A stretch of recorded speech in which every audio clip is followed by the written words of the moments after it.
In this video, I will show you how to make Wix website fit all screens.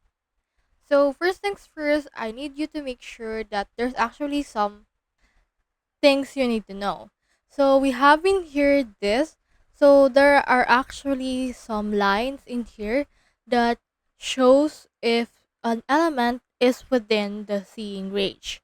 So for example, these things right here. So if you put an element right around here, there's a good chance that it will not be visible.